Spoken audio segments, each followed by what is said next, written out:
Welcome back. If you're new here, my name is Chris and I run a 3D print business in my basement. Today, I'm going to fill you in on the details of how January shook out and how I'm pacing for February. Along the way, we'll answer a couple questions from the comment section from people like you. Let's get going. One of the questions I want to answer is talking about what label printer to buy. Now, what I'm going to give you is more of an answer about all of the tools that I'm investing in. First thing to say here is I have no sponsors on this channel, so this is just my own experience and I spent my own money to get all of these items. When I was first looking at label printers, there were a lot of options, but it was not actually the first thing I used. For all of my labels, I actually just used sticker paper and just a regular old inkjet printer. I would print on there and then I'd cut them out by hand with just a paper cutter or scissors and put them on my packages. I did that for quite a while until I saw the need and a couple other uses that I wanted for this printer. For me, this was more of a tool to make my packaging better and also make the shipping a lot easier. I print out packing slips and I also print out the shipping label itself.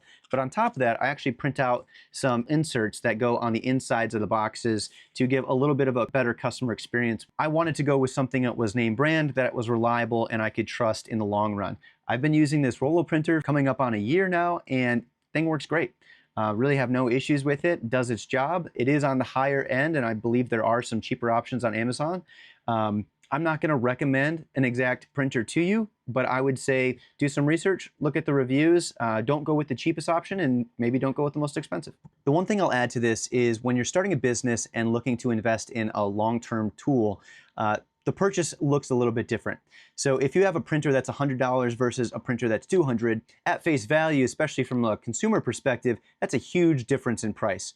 But in the long run for a business, that extra $100 is kind of a washout. Now, if you do this on every single purchase, you're going to be kicking yourself for that. So you do have to pick and choose which ones you want to spend a little extra on. But do note that if this is something you're serious about, if you already have a track record of sales and are making money, spending the extra 50 or 100 bucks on a tool that has good name recognition and support from their company is likely a safe option. This year's been off to a pretty good start for the business so far. Last year in January, my first sale was on January 17th. That was the brand new launch of my Etsy shop, and I had 5 sales in total for January 2024. On Etsy this year, I'm at 33 sales for January, so over a sale per day, which is quite exciting. Now, my goal for the end of the year is to be on pace for a January 2026, 10 sales per day. So I think we have a lot of room to get there. Now, going into this month, it's a bit more exciting. So far on Etsy in February, I've had 10 sales, and on Shopify, which is kind of my bigger push right now, I've had 13. So total, we're at 23 sales in the first 9 days of the month, and I'm not even to the end of today yet. So there's a lot of exciting things going on, and even with it being a slower time of year, I'm still making pretty good sales. So I'm quite happy with that. The next question was about packaging and how I account for my time with post-processing on products that come off the printer. I design all my products with 0 supports, so that way when they're off the print bed, they're pretty much ready to go into box, and all that I have to do is include hardware. Products like the hopper for the coffee grinder, this comes right off the build plate and is ready to go in a box. This one, which is my coat hook and has 2 parts, all I have to do is add screws and it goes right into a box. And then my newest product, the soda caddy, those come right off the printer and are ready to go in a box.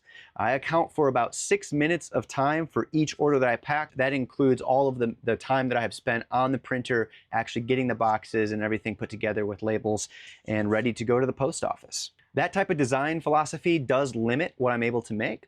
But at the moment, it does a pretty good job of keeping me flexible. But I think going forward, I might look into a little bit more complex designs of products that I can sell to try to differentiate myself within the market. Another note here is my soda caddies.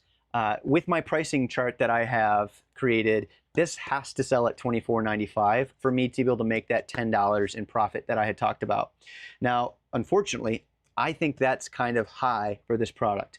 So I'm going to give it a couple months, and if this doesn't end up selling, I might iterate on the design or I might release it as an STL on my Shopify store.